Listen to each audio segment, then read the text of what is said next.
Children's Chapel. My name is Amanda Esco, and I'm the director of the Religious Education Program for the First Unitarian Church of Salt Lake City. Thank you for being with us today. To start our Children's Chapel, let's light our chalice.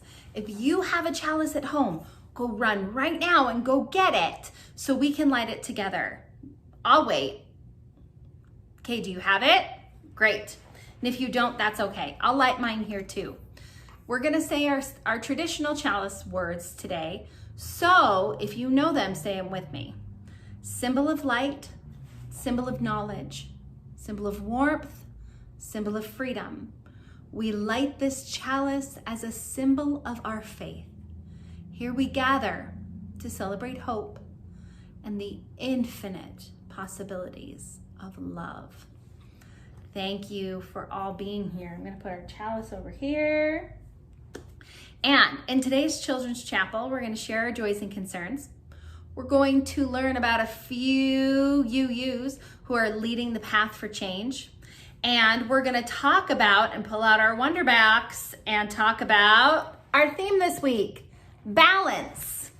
So, I'm glad you're here. Let's start with joys and concerns. Now, it's really important for us to share our joys and concerns, even though we're not next to each other. I know that when we put things out to the universe feels our energy.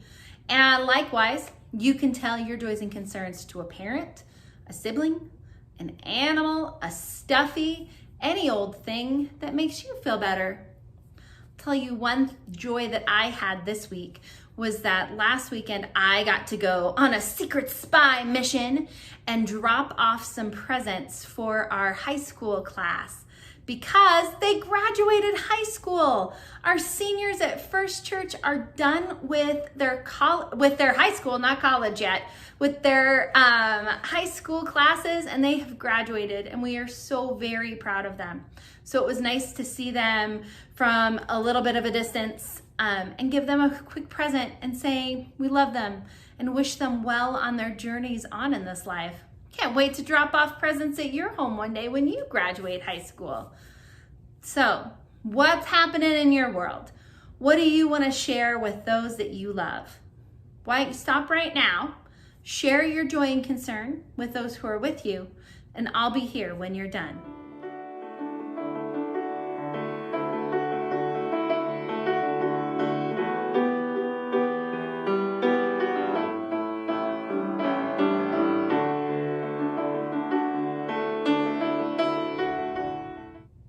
Thank you for sharing your joys and concerns with those that love you and who are with you. It's important that we still share what's on our hearts and what's on our minds. This week, for our UU of the week, Lissa is talking about some change agents. It's always important for us to recognize and lift up the people who are working for good in this world. Take it away, Lissa.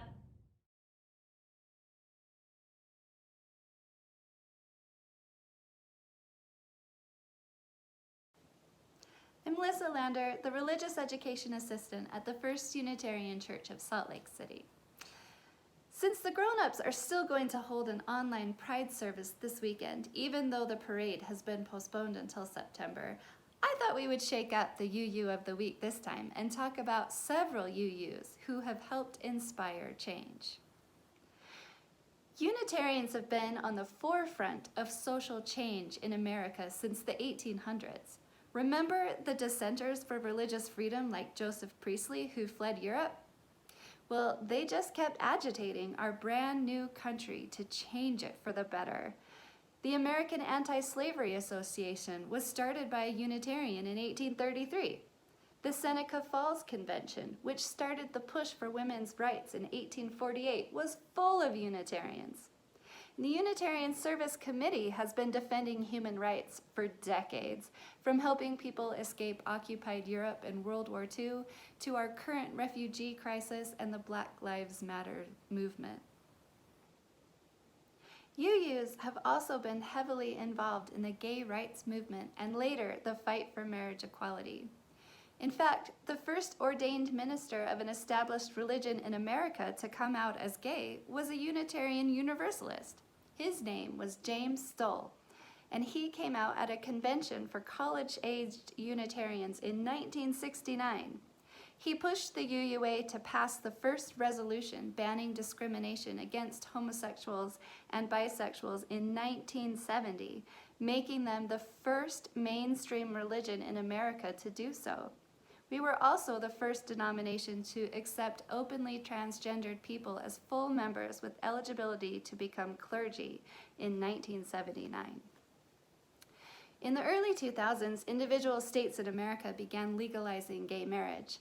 Hillary Goodridge, an employee of the UUA in Boston, sued Massachusetts with her then partner, Julie Goodridge. They won, and her case, Goodridge v. Massachusetts Department of Public Health, ultimately resulted in Massachusetts becoming the first state in America to legalize same-sex marriage, with all the same legal rights and financial benefits as straight couples. In fact, of the 14 plaintiffs, or the people named in the suit, 7 of them were Unitarians. Hawaii became the 15th state to legalize same-sex marriage in 2013. This was a win for the movement because in 1993, Hawaii had actually become the first state to change their state constitution to define marriage as between one man and one woman. This made same-sex marriage illegal and even harder to overcome because it would require another constitutional amendment. Many states followed, including Utah, creating enormous barriers in the equal rights movement. But that all changed in Hawaii in 2013. The first couple to marry under the new marriage equality law in Hawaii was Unitarian minister Dr. Jonathan Kupono Kwong and his partner Chris Nelson. Members of his congregation at the First Unitarian Church of Honolulu had lobbied for years to see this change happen. Fun fact, this was the same church where Barack Obama attended religious education classes as a child, just like you. Members of their church wrote to their congresspeople, showed up at legislative sessions, and held so many rallies, protests, and prayer vigils, always in their green t-shirts with their church's logo on the back, that they became known as the Green People.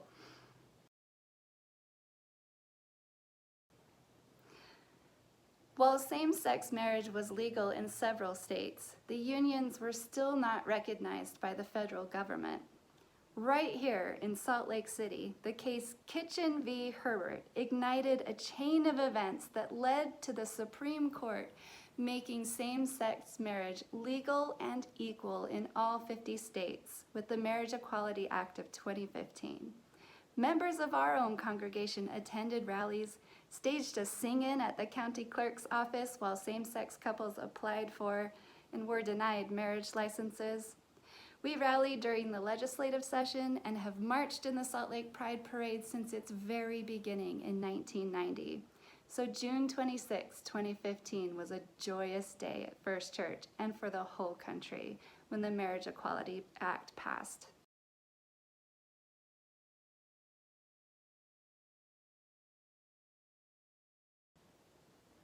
Amazing things happen when all people become allies and fight for the rights of others.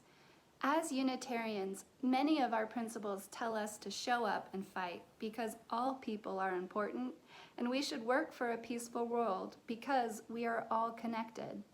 This week, Reverend Monica reminded us at a rally for Black Lives Matter that people with privilege need to speak up and lift up the voices of people who have been silenced. So put on your marching shoes, kids. There's a lot of work left to be done. James Stoll, Julie Goodridge, and Reverend Kupono Kwong were just some of the UUs who have done the hard work of shaking up the status quo. I know you guys will follow in their footsteps.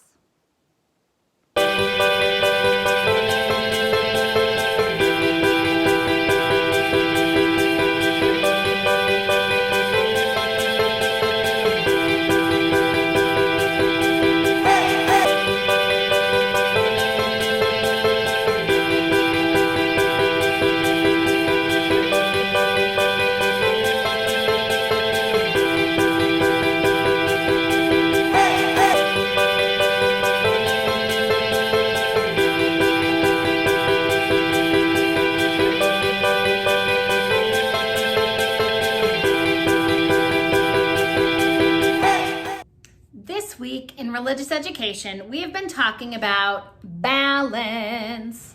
We've done a lot of fun activities. We raced through our houses to see how long we could balance a book or another object on our head. We built bridges with toothpicks and marshmallows to see if we could get them to balance. We did a rainbow meditation where we talked about balancing our emotions so we can be calm through our day. It's been a lot of fun. Now today, I also brought our Wonder Box. But before I get to our Wonder Box, I have a question for you. Are fair and equal the same thing? As we go through today, I want you to be thinking about that. Now back to this Wonder Box. What is inside? It sounds very rattly today. I hope it's not breakable either because I've been shaking this all up. Let's open it and see. Aha! This week in our Wonder Box, I have marbles and poof balls. Look, marbles and, oh, there's my poof ball. It rolled in my hand. Marbles and poof balls. So, as I started with our question, fair, equal, the same thing. You notice on our rock that I painted a balance scale. I also happen to have one right here. Now, for those of you who don't know, a balance scale is a tool we can use to see if this side has the same amount as that side. It measures weight. So a balance scale measures weight. And when I know that things weigh the same, when the arms are at about the same height. If one side is heavier or one side is lighter, they'll go up or down accordingly. So I want to put two things. Okay, so I'm gonna get two poof balls and put them over here. And then I'm going to get two marbles and put them over here. I'm going to two marbles. Whoa! I have the same amount on both sides. So it's equal. I have two on that side and two on that side. But is that fair? Probably not. This one weighs less than that one. I'm gonna need a lot more poof balls. Now in our box, I counted them earlier, whoop, except for the one that I dropped. I had 45, so now I have 44. But let's put the rest of them on here and see if we can get it to change. Oh, it's starting to move a little bit. And this one's off the ground now, but they are still not equal. This side still weighs a lot more. Shoot. Let's try the other marbles. Oh, bye-bye, poof ball. Just fell. Let's try the other marbles. I'll get that off. To see if they can be equal. Now, here's another two marbles. So this side will have the same as that side. Whoa! Now this side is way heavier than that side. They are not the same thing. They are not the same thing. Let's try more marbles. Let's see how many more marbles I have to add to this mini side to see if we can get it to be the same. So we have two there. So 3, 4, 5, 6, 7. It took us 7 marbles for these to get to be the same. It took a lot more. It took a lot more resources for this side to be the same as that side so we can be fair. It was equal when we had 2 on both sides. And that's good, but it wasn't fair. So if we wanted things to be fair, we had to give more to that side. Now, as Unitarian Universalists, we talk a lot about justice, and we talk a lot about equality and fairness. As we see, it turns out equal is not always fair. Equality is a good thing. When I talk about equality or equal rights, it means that I want the same giant amount of inherent worth and dignity for everyone. I believe, as our Unitarian Universalist principles tell us, that everyone is worth all of this inherent worth and dignity. We are all equal of that same love, and that's wonderful. However, fair is not the same thing. For some people, there's a lot more questions that have to be involved for things to be fair. And that's when we're looking at our side of justice. So when I use our word justice, I'm talking about fairness. When something is unfair, it is important and our responsibility to say that it is wrong and that it is not fair. And we need to work to fix it so we can make it fair, so we can make these two sides be equal again. Just because they have the same thing doesn't mean it's fair. And this is something that's happened over and over again in our country and in our own community. We'll say two things are exactly the same, but they really won't be. The resources won't be the same. So a lot of what's happening now is talking about those resources and how we can make our country and our community fair and just for all of the people who live here, regardless of race or sexual orientation. Those are our two huge justice points this week that we are working for, and that we are standing beside people in those communities, letting them lead and helping them as we fight for justice, fight for fairness in our communities. These are really big topics and they're really hard, and we are not going to be perfect at them. That's okay. We're all working towards that justice though.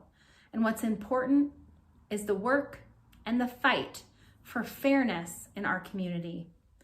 That is complicated, but it's the wonderful thing about being Unitarian Universalists. It's okay to be complicated. It's okay to fight for equality and fairness, even when those might be two different things, and even when it's difficult. I am so proud of each of you and all of your families who are out there every day fighting for justice in our communities in lots of different ways. Thank you for continuing this fight. It's up to us as a community of faith to be on the forefront, talking about these issues and working together. I appreciate your families so much. So let's blow out our chalice. I love you all. Have a wonderful week. Oh, I made it imbalanced again. On that note, let's keep up our fight for justice, friends. We're gonna heart out.